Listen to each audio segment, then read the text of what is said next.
caríssimos! Quando uma pessoa fala ou escreve, ela não joga as palavras ao acaso na frase, mas as escolhe e as combina para que produzam o significado desejado.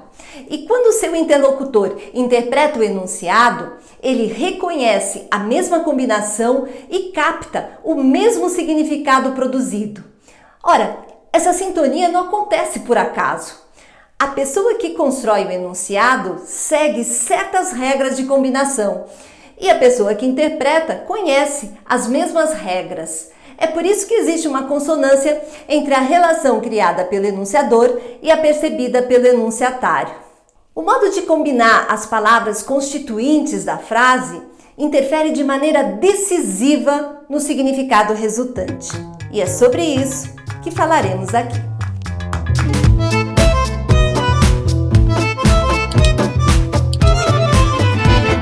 Você sabia que não são apenas os seres humanos que se comunicam por meio da linguagem?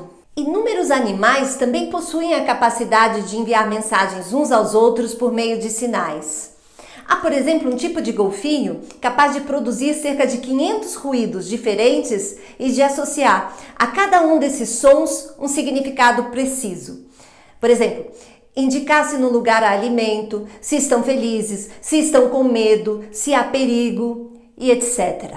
Veja, os golfinhos demonstram uma capacidade igual à dos homens, a de usar o mecanismo de seleção para enviar uma mensagem e não outra. Mas há uma diferença colossal entre os humanos e os animais em relação à linguagem.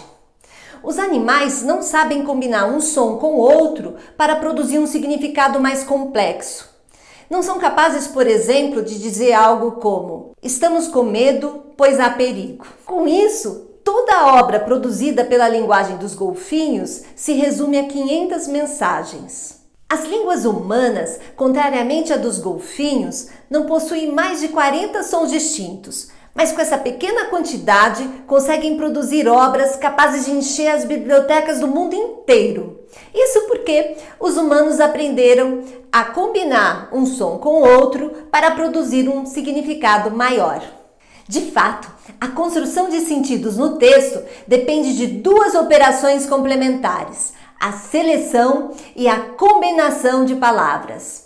Isso significa que, quando nos comunicamos, escolhemos em nosso repertório palavras, como vimos na aula sobre seleção lexical, e combinamos essas palavras entre elas de modo a produzir o sentido desejado.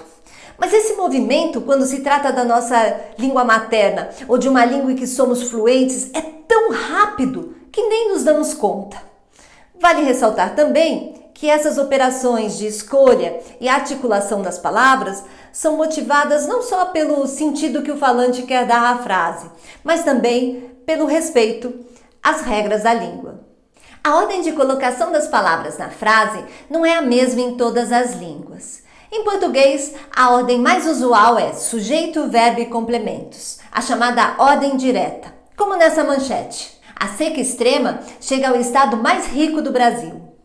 Alterando-se essa disposição de termos, diz que a oração está na ordem inversa, como essa oração que se inicia com o objeto. Teatro tão grande como este, eu nunca vi em minha vida. A colocação, além de atender a certos critérios de clareza e objetividade da frase, serve para enfatizar certas palavras, como vimos no exemplo anterior com a palavra teatro. Mas nem sempre há necessidade de fazer a inversão. Muitas vezes basta recorrer a palavras denotativas de realce, como é que dá destaque à palavra anterior a ela. Por exemplo, o samba é que é música brasileira. As alterações da ordem dos termos nos enunciados são comuns no uso diário da língua. Elas obedecem muitas vezes a critérios afetivos de ênfase e de subjetividade. Há vezes em que a mudança da posição das palavras acarreta, sim, mudança de sentido. Veja as seguintes frases. Só Pedro alugou a casa de praia. Pedro só alugou a casa de praia. Pedro alugou só a casa de praia. É fácil perceber que as diferentes posições da palavra só conduzem a interpretações diversas. No primeiro caso, só se associa a Pedro, excluindo a possibilidade de quaisquer outras pessoas terem alugado a casa de praia. No segundo período, só restringe o verbo, deixando subentendido que Pedro só alugou, não vendeu, por exemplo, a casa. E na terceira situação, só restringe casa de praia. Entendemos então que Pedro optou por alugar apenas a casa de praia e não outras propriedades, como uma casa de campo, por exemplo. A gramática tradicional classifica palavras como só e seus equivalentes como palavras denotativas. São palavras denotativas porque expressam ideias, como a de exclusão, como a palavra só nos exemplos que acabamos de ver, mas também podem indicar inclusão, como a palavra até, realce, como é que, entre outras ideias. Elas mantêm a forma invariável dos advérbios, mas podem modificar palavras de várias classes gramaticais. A posição usual do adjetivo na língua portuguesa é depois do substantivo. Quando o adjetivo é colocado antes do substantivo, ele pode tanto alterar o sentido, como em grande homem, com sentido de importante, e homem grande, com sentido de alto, pobre homem, com sentido de infeliz, e homem pobre, com sentido de sem dinheiro, como também pode traduzir um aspecto mais impressivo e subjetivo, como nesse exemplo. Para chegar ao local, percorreu-se uma longa estrada. A mudança de posição do pronome adjetivo também interfere no sentido. Exemplos. Ele entendeu alguma parte da aula. Ele entendeu parte alguma da aula. Houve, na primeira frase, um entendimento positivo da mensagem, mas na segunda, o entendimento foi negativo.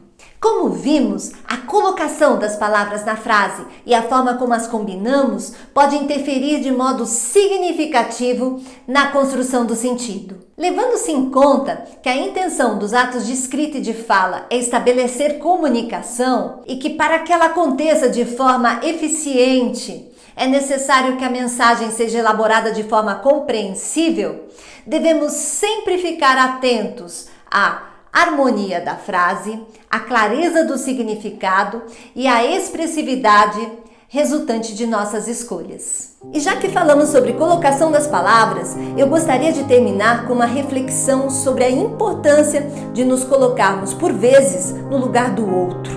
Ou seja, de aprendermos a ter um comportamento mais empático. Faça o teste, coloque-se no lugar do outro, daquela pessoa que você tanto critica ou ridiculariza. Você verá, isso vai ajudá-lo a superar as barreiras do egoísmo e do preconceito, ampliando seu olhar e enriquecendo sua experiência no mundo. Sem dúvida, colocar-se no lugar do outro, tendo um comportamento mais empático, diminui os conflitos e melhora consideravelmente nossa comunicação interpessoal. Um beijo e fique ligado em quem se coloca sempre no lugar daquele que quer aprender a gramática sem trauma.